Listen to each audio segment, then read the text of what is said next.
Assalamualaikum warahmatullahi wabarakatuh. Selamat malam, salam sejahtera untuk kita semua. Salam, mohon izin rekan-rekan dan semuanya ya. Kali ini saya coba untuk menjawab soal ataupun prediksi CAT bagi penyelenggara pemilu ad hoc ya, khususnya PPK dan Panwascam ini. Ini ada beberapa yang saya sampaikan dalam video sebelumnya ya. Kali ini saya akan coba untuk menjawabnya.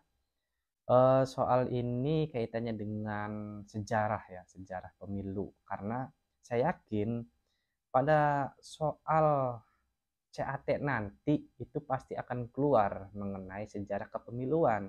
Untuk itu saya kemas dalam video sebelumnya itu mengenai sejarah ya, 4 soalnya. Walaupun ada satu soal mengenai tahapan sebenarnya ya, jadi bukan sejarah semua kelima-limanya. Nah, untuk itu kita coba diskusikan ya sahabat-sahabat sekalian mengenai beberapa pertanyaan yang kemarin kita diskusikan. Barangkali ada suatu perbedaan pendapat, tolong untuk di komen di bawah ya teman-teman ya. Oke, pertanyaan pertama itu kaitannya yang termasuk tahapan pemilu 2024, yaitu di sini ada kata kecuali ya. Itu pertama mengenai kampanye ya. Kemudian yang huruf B itu mengenai pemungutan dan perhitungan suara. C-nya itu pendaftaran peserta pemilu dan D penentuan nomor urut calon legislatif ya. Nah, di sini mana sih tahapan yang termasuk pemilu ya, tahapan pemilu ini? Nah, untuk itu saya coba berdasarkan ya, saya coba sondingkan berdasarkan PKPU nomor 3 tahun 2022. Ini tahapan yang enggak termasuk itu adalah huruf D. Kenapa? Kaitannya dengan penentuan nomor urut calon legislatif ini bukanlah masuk terhadap tahapan pemilu, memang masuk ya, akan tetapi lebih ke internal partainya mengenai penentuan nomor urut ya. Nomor urut peserta, khususnya dalam hal ini calon legislatif, DPR dan DPRD, ini dikembalikan lagi ke internal partai, ya kan, mengenai nomor urutnya. Kemudian dari internal partai ini menyetorkan ke KPU, ya kan. Nama ini, nomor ini, ya kan. Nama si A nomor 1, si B nomor 2, dan sebagainya dari partai apa, ya kan. Kemudian KPU itu hanya untuk menetapkan saja, yaitu dalam DCS dan DCT. Nah, maka yang saya simpulkan dalam hal ini, untuk penentuan nomor urut calon legislatif bukanlah merupakan tahapan ya. Kalau dilihat dari beberapa pertanyaan ini, keempat pertanyaan ini, kalau mengenai kampanye, pemungutan, sama pendaftar ini sudah tentu ya. Di dalam PKPU nomor 3 itu udah dijelaskan ya. PKPU nomor 3 tahun 2022, tepatnya itu pada pasal 3 kalau tak salah ya. Itu teman-teman ya. Kemudian yang kedua, mengenai kapan pemilu pertama kali dilaksanakan. Nah, ini sejarah ya kan.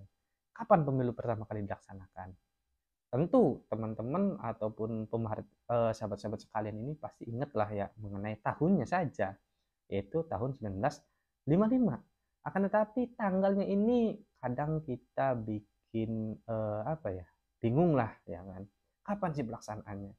Karena pada tahun 1955 ini terlaksana dua kali pelaksanaan, yaitu pertama mengenai pemilihan anggota DPR dan kedua itu mengenai pemilihan konstituante, ya kan. Tapi mana yang lebih dulu, apakah DPR atau konstituante? Menurut eh, Wikipedia ataupun beberapa catatan yang saya peroleh ya, itu pertama kali pemilu itu dilaksanakan pada tanggal 29 September tahun 1955. Itu untuk memilih anggota DPR. Nah, untuk pemilu keduanya pada tahun 1955 itu jatuhnya pada tanggal 15 Desember 1955 mengenai pemilihan anggota konstituante. Ya. Maka dilihat dari pertanyaan ini, pemilu pertama kali itu jatuhnya 29 September 1955 ya teman-teman. Ya kan. Kemudian yang ketiga, ada pemilu Pada pemilu 1955 ini terdapat 16 dapil ya, namun terdapat satu dapil yang tidak melaksanakan pemilu, ya kan, karena waktu itu masih adanya zaman apa ya, masih adanya intervensi dari Belanda, yaitu ada dapil Papua, Sumatera, Aceh, dan Irian Barat. Maka yang dipending ataupun yang ditunda ataupun yang tidak melaksanakan pemilu pada tahun 1955 ini adalah Irian Barat, ya kan, karena tadi yang saya sampaikan pada waktu itu masih adanya campur tangan Belanda di situ, ya kan, sehingga tidak bisa untuk melaksanakan pemilihan umum pada saat waktu itu. Kemudian lanjut ke pertanyaan berikutnya mengenai pemilihan anggota DPR ini pertama kali pada tahun berapa, ya kan? Kalau tadi pertanyaan nomor 2 itu pemilu pertama kali dilaksanakan tahun berapa, ya kan? Dan sekarang lebih spesifik karena tahun 1955 ini itu terdapat 2 kali pemilihan. Ya, tadi yang saya sampaikan, pemilihan DPR dan konstituante. Tapi di sini pertanyaannya adalah pemilihan anggota DPR.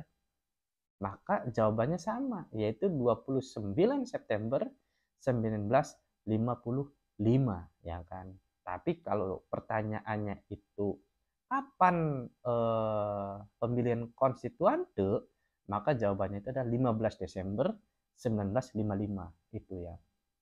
Jadi selang berapa bulan antara September ke Desember, ya kan. September 29 September pemilihan DPR, ya kan.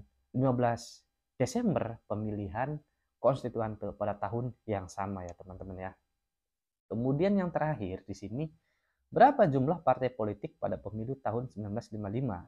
Kita kenal ataupun kita sering dengar ya beberapa dari guru kita ya, dari guru sejarah atau guru PPKN itu menyebutkan bahwasanya pada pemilu pertama kali itu pemilu yang sangat demokratis ya kan. Kenapa?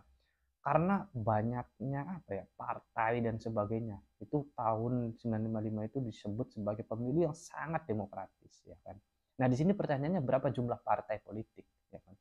Berdasarkan informasi ataupun halaman Wikipedia yang saya peroleh itu terdapat 172 partai politik ya kan. Itu 172 ya. 172 itu kuncinya. Berapa jumlah partai politik pada tahun 1955? Jawabannya adalah 172. Ini apa ya? Saya rasa bagian terpenting juga mengenai sejarah pemilu ya kan, karena pasti akan keluar dalam soal CAT nanti bagi penyelenggara pemilu ad hoc yaitu PPK ataupun Panwaslu kecamatan. Mungkin itu saja kaitannya dengan 5 soal mengenai prediksi soal CAT nanti yang akan keluar, karena saya ini apa ya, berdasarkan dari yang saya ikuti ya, dari beberapa saya coba CAT itu ya, ya kurang lebih mengenai soalnya demikian lah ya kan, nggak jauh beda ataupun nggak jauh apa ya bahasanya ya, ya kurang lebih segitulah ya kan, kurang lebih soalnya seperti itu maksudnya. Oke, itu saja dari saya mengenai prediksi soal CAT. Kita akan nanti bahas di pertemuan berikutnya mengenai beberapa prediksi lagi akan saya sampaikan. Oke, saya akhiri, salam apa ya, jaga kesehatan, jangan lupa bahagia. Saya akhiri, wallahul muwaffiq ila aqwamit thoriq. Wassalamualaikum warahmatullahi wabarakatuh.